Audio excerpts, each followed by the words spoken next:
Ali Jackson-Jolley with Forbes. I am here with Vernā Myers. She is the former head of inclusion for Netflix. She is also one of the original DEI strategists. Vernā, welcome and thanks for being here with us. Thank you, Ali. I'm happy to be here. Yeah, well, my gosh, do we have a lot to talk about, am I right? We could be here all day, sure. But I want to start with, looking through your bio, and for those who aren't familiar, you are a Harvard-educated attorney. Before you went into diversity, equity, and inclusion, and you were doing that strategy long before 2020, long before the murder of George Floyd, yes. When many in corporate America woke up to the need for this. But so with that degree that you have, that experience you have, let's just get right into it. When you hear a lot of rhetoric around DEI hires, and that being code for unqualified people of color, what's your response to that? I feel like, what year is it exactly? Because you're right, I started this working on diversity, equity, inclusion. It was 1995, right? I came up in Boston as an attorney.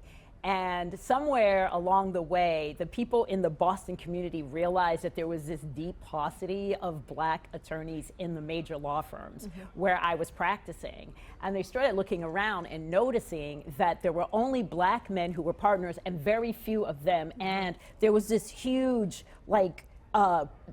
discrepancy between when they came in as partners and the next set of partners, as in we weren't making progress. And so when I hear people say something about qualifications and really attributing that to race and ethnicity, my heart kind of sinks, because I'm like, I thought we already talked about this, that this is not the same as lowering standards, or sometimes people would say bending over backwards, right? This is about getting really capable, talented people in the right positions, and the ways in which they've been thwarted, not because they aren't qualified, but because there are old stereotypes still lingering around and creating obstacles to their success.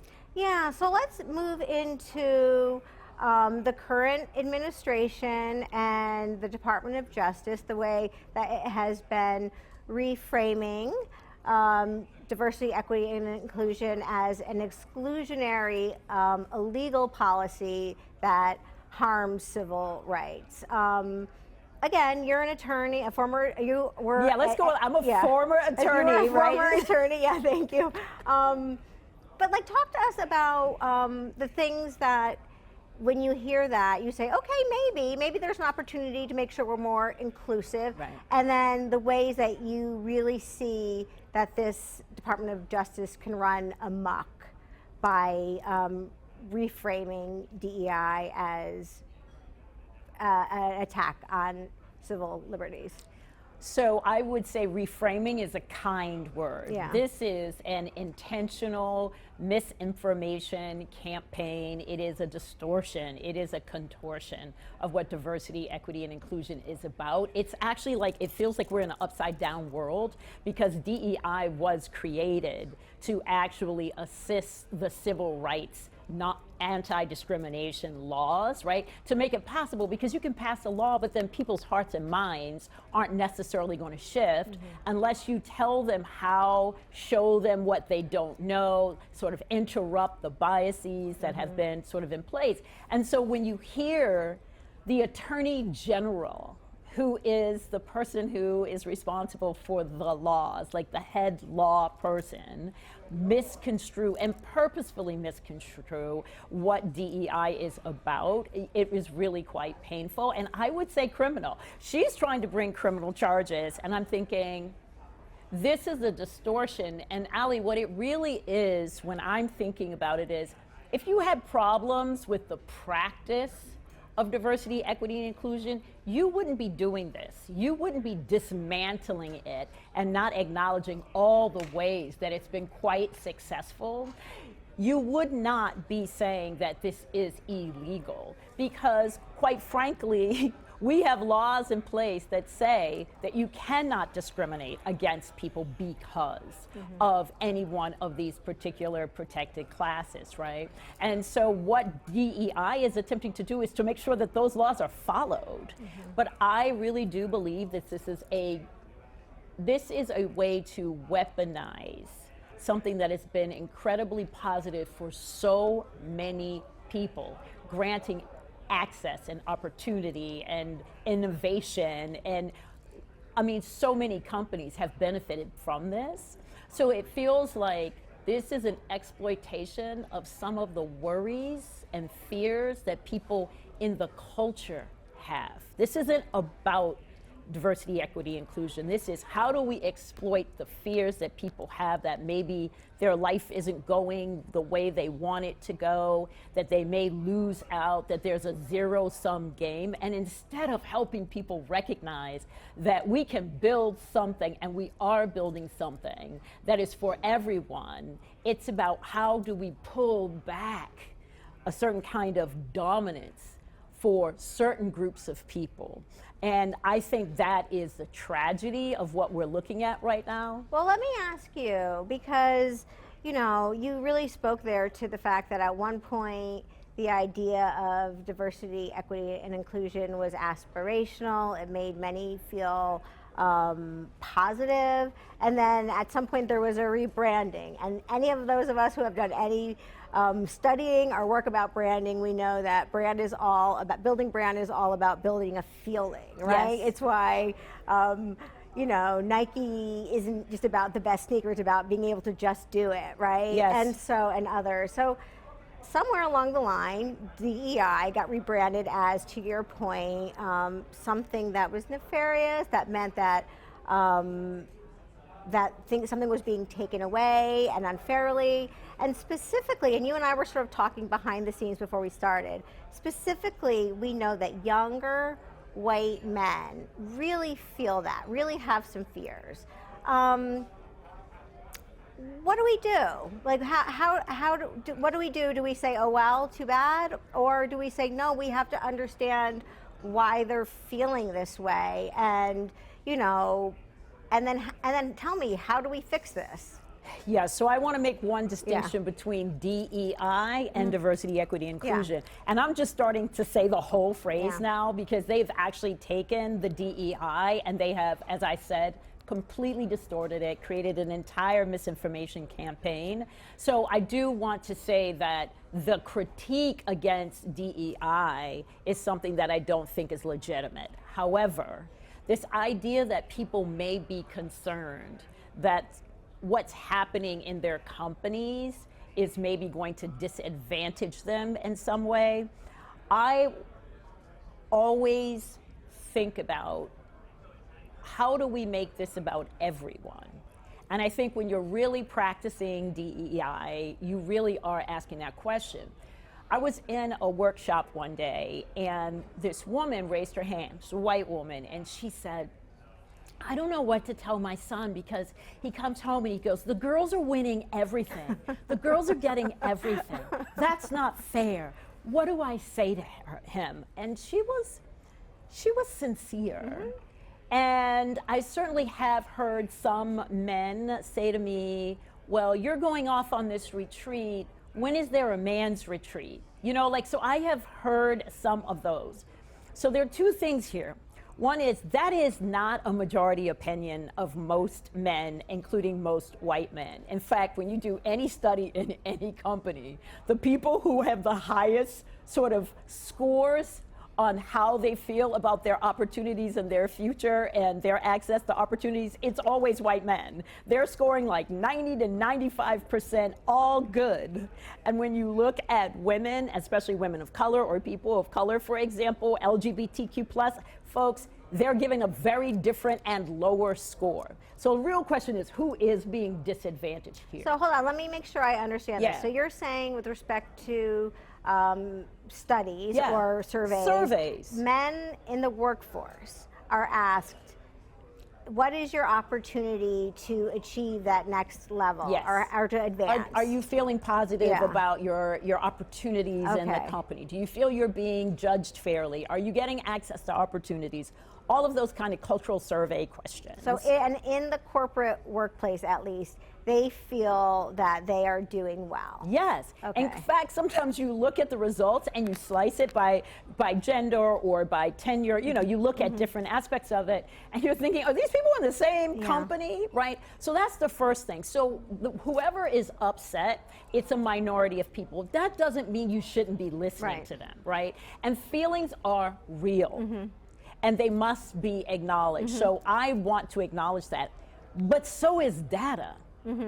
Data is also real, and we don't have any data that would suggest that a certain group of people who have historically been well included, overrepresented, are actually faring less well. In fact, we still are looking at 80% to 90%, depending on what industry and which company you are in, that the people who are running that organization are white men. Having said that, could people, once they start to experience true competition, start to feel like they're not going to be included? That's what I think is happening. Okay. When you've had kind of an unequal, unlevel kind of playing field, and things come by to like level it out a little bit, so you have a few more people that you're not used to seeing in certain pools competing. I think sometimes people think, wait, my chances are fewer, and they would be right. But that's not because they've been disadvantaged on, illegally. It's because finally we have true competition. Yeah. Finally, we are removing some of the discrimination and the bias that prevented that competition to happen. And people are about merit and excellence, but I don't know if that's true when they realize that everybody wants meritocracy, but not everybody is getting an opportunity to play in a meritocratic field. Yeah, that's interesting. And so, so what's the answer? How do we speak to? Because I liked what you said. Feelings matter. Yeah. It's important to address how people are feeling. How do we address this? Like, how do we address what we know is? And I think a lot of what I've spoken to a lot of corporate leaders are thinking about their earlier career, young men, predominantly white men, who feel that threatened Yes. or are angry about inclusive practices in corporate America. How do you re-educate or retrain that thinking? There are two things that I've been thinking about in this regard because I deeply care, and we're not going anywhere ultimately as a company or as a team or as a country unless people can feel that inclusion. That's why I don't think diversity, equity, inclusion is going anywhere. Because first of all, we're diverse, and that demographic is not going to change anytime soon. Second of all, in order for that difference to actually be positive, you've got to understand inclusion, right? And then equity is necessary for everybody to have an equal opportunity to really show what they're capable of. So I don't think diversity, equity, inclusion can go anywhere if we want to be successful as companies or as organizations. But we must make sure that everybody has a role to play who wants to play on an equitable level playing field. If you want to be dominant, I can't help you. If you want to ensure that you're the first one chosen or you're the only one who gets to have that, I can't help you. However, I thought to myself when this woman asked me this question about her child, I said, tell your son that there's been a history of exclusion and that the society hasn't been quite accurate, and that maybe his sister has had to deal with a lot of stuff that they haven't, but that if he and all the girls that he knows gets together and creatively imagines a place where each one of them get opportunity, that's what they should be doing. Put your energy there. Having said that, I want to know what you're worried about, what concerns you. And I understand, societally, men have all sorts of pressures. And a lot of it is around and really being able to produce and to provide, and so much of their ego and their identity is built into their this whole societal notion of who they are as men. I get it, but I want to know what you're worried about. What do you see? How can I help you? And also, how can I help you be more inclusive? Because if you can learn the skill of collaboration, if you can learn the skill of listening, if you can learn the skill of being courageous when needed. So there are 5 things that I'm really trying to get people to think about, and I'm actually writing a new book about this because this is a real opportunity. I see this time as a true opportunity for us to, as I say, like reassess all of what we've been doing, and then reimagining what transformative workplaces look like, and then re-engaging everyone, not some people, everyone. And so I think we need to be more curious. So I want to know, what are you worried about? Where are you seeing yourself being disadvantaged? I want to be interested in that. And then, so that's a bit of curiosity, but I also want to be conscious, and I want other people to be conscious about where the biases are and how that makes it difficult for us to make really good decisions or have the best people in the best seats. And then I really want people to think about courage. Like, how do you talk about these things with one another, and how do you stand up when you see the bias? And then it really is about compassion. Ali, we need more compassion. And I know people are like, that's not efficient. Compassion's not efficient. And I'm like, it so is, because when you can actually care about the people you're working with, and they know that and they feel that, you get a lot more loyalty, a lot more trust, a lot more productivity. And if you have to let a person go, because I remember one time someone said, but I don't think I can fire someone if I'm compassionate. I'm like, you can fire them compassionately, right? But also this other idea is to build community. And so those are the things like curiosity and consciousness and courage and compassion, and then building a community that's transparent, that is accountable, and that actually seeks to make possibilities for everyone. Yeah, so let's talk about that opportunity. Yeah. And now, first of all, tell me about your book so I know when it's coming out. Yeah. And if you have a title, what it's called. Okay, so well, we don't have a title, and you know how book titles go. You know they I do. Yes, I But do. right now, in my mind, what the title is about is another way. Okay. Because I do believe this is an opportunity for us to find another way out of the polarization, out of the fear, out of the blame and shame and attack, and I would even say out of the cancellation mindset, and really into how we build something that all of us can thrive from. And I've almost written it, and I need an agent and a publisher. So I have someone for you after. Let's talk after. Okay, but okay. Anyway, so let's talk about that opportunity. Yeah. You know, like the one thing that I've thought about is, in the 300 plus years that, you know, this country has been around, we've never gotten this stuff right. We really haven't. We've never created equity, you know, an equitable society. So where is that opportunity? As, you know, there's all of these critics that are pointing to what isn't being done well. Where do you see like that bright spot where, okay, maybe we can get everyone on board, and maybe we can finally disassemble what isn't working and then assemble it the right way? I think, first of all, always change begins with ourselves.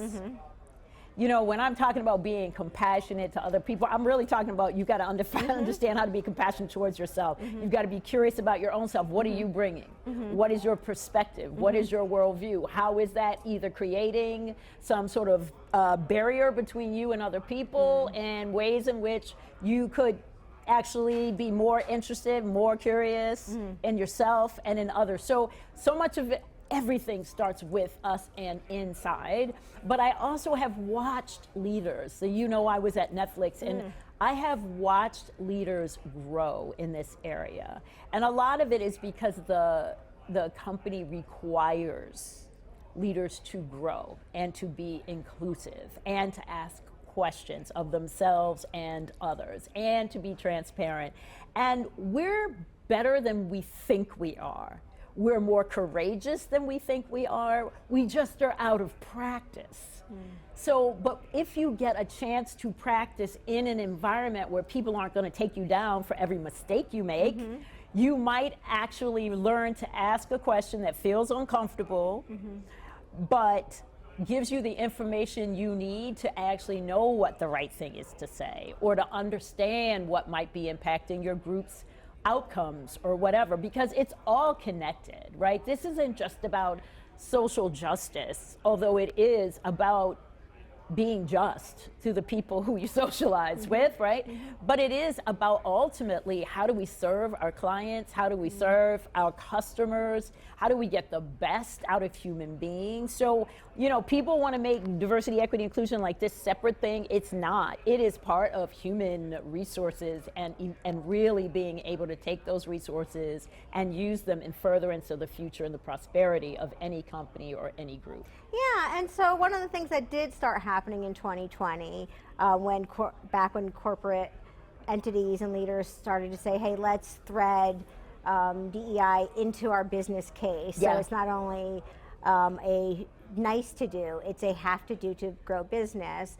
A lot of corporations, Netflix was at the forefront of that, and I think media companies were in many ways, because the understanding was, back to what you hinted at, this society is becoming more diverse, or there are, by 2045, I think is the data point, there'll be more people of color in the US than not. So that means, as you grow Netflix, as you grow your viewerships, as you grow your consumers, Forbes, as you grow your audience, you know, you've got to make that part of your business. But so what do you say to CEOs and CHROs and corporate leaders who understand that they need to continue to grow their diverse workforces and their diverse products for diverse audiences and communities, but are worried about the legal pitfalls right now, are worried about, again, back to the Trump administration and the Department of Justice and what that means for them? What do you tell these leaders that you know, that see what they want to do but are sort of feeling stuck or worried about still building diversity in their workforce?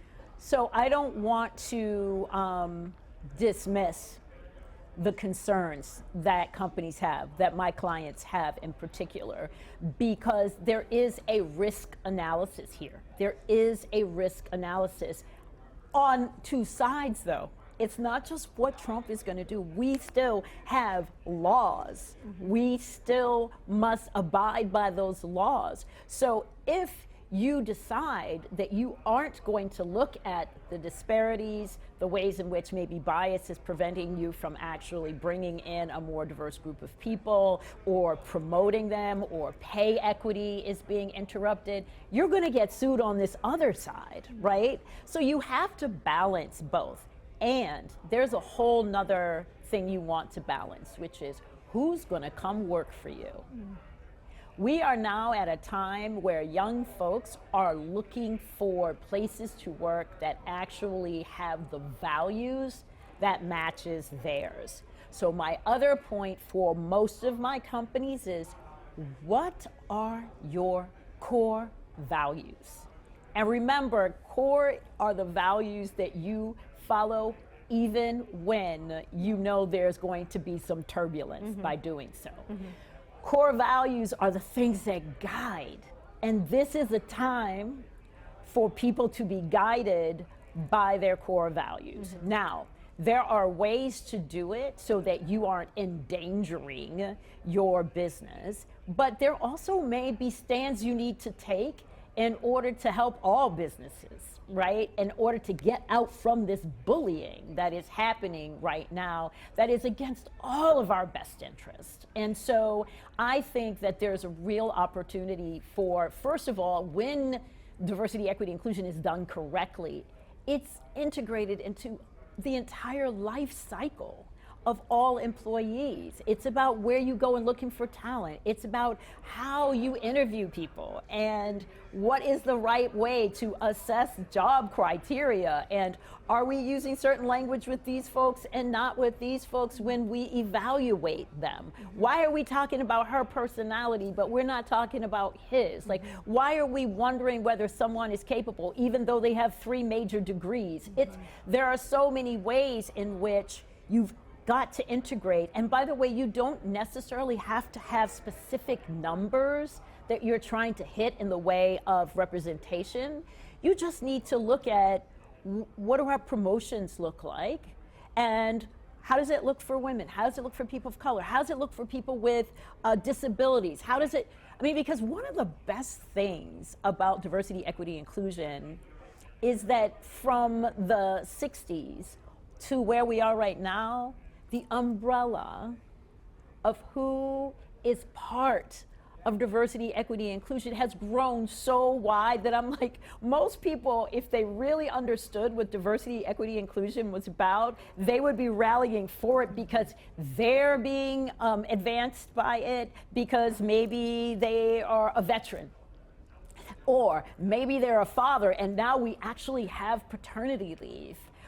Or maybe it's your daughter who has a neurodiversity sort of way of being and need a company that understands that there's great value there nevertheless. You know, there are so many ways in which diversity, equity, inclusion has expanded. Most companies are global. They've got to understand difference. They've got to figure out how to deal with different voices and cultures and languages if they want to ultimately be successful. Yeah. So look, we're almost out of time, but I wanted to ask you, what's next for you? What are you excited about? What is there anything new brewing that we should know about for you? Okay, strangely, even in this time, which is so disconcerting and upsetting, I'm feeling energized. And I think it is because of focus and purpose. And I do believe that my purpose is to help create. That's why I went to law school. I wanted to have a better world, right? It's so basic.